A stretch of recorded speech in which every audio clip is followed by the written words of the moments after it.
সময় আসতেছি আরাগস্তা কাতালানা করি, আজকে স্করপনো কাতালানা করব। তো গ্যাস এই স্করপনোটা আমি এখন ওপেন করে নিব, ওপেন করে হচ্ছে কাটাটা আলাদা করব এবং মাংসগুলো আলাদা করব। তো এই মাংসগুলো আমার একটু গ্রিল করতে হইব, এই গ্রিল করার জন্য আমি আলাদা করে নিব, ঠিক আছে। তো এই মাছটা আমি আগে কাইটা পিস পিস করে নিব। তো দেখো আমার মাছটা আমি কিভাবে কাটি দেখাইবো। ওকে, তো আমার মাছটা কিন্তু কাটা এখন হচ্ছে আমি মাংসটা আর চামড়াটা আলাদা করে নিব, চামড়াটা ফালাই দিব, চামড়াটা আমার লাগবে না। তো এই হচ্ছে এখন আমি মাছটার একটু গ্রিল করে নিব ফার্স্ট টাইম। তো এই পিন আমার গ্রিল করা হয়ে গেছে, এখানে দিয়ে দিব কিছু টমেটো। এখন এই স্করপনোটা আমি এখানে বসায় দিব।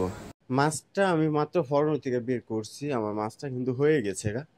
তো গাইস এখানে কিছু কাটা আছে, কাটাগুলো আমি ফালাই দিব। ওকে, তো কাটাগুলো ফালানো শেষ। দেন এখন আমি ছোট ছোট করে মাছটারে কাইটা নিব, পিস পিস করে কাইটা নেবো, যেহেতু ওই টমাটোর মতন করে আর কি। তো মাছটা প্রায় আমার কাটা শেষ এখন দেখো।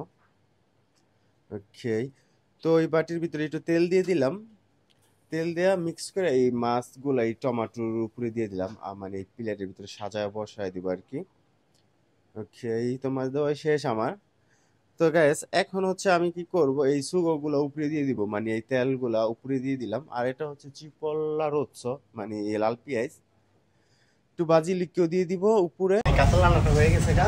তো সবসময় তো আসতে শিয়ার অবস্থা দিয়ে করি, আজকে চিজ করবো দিয়ে করলাম। ওয়াও।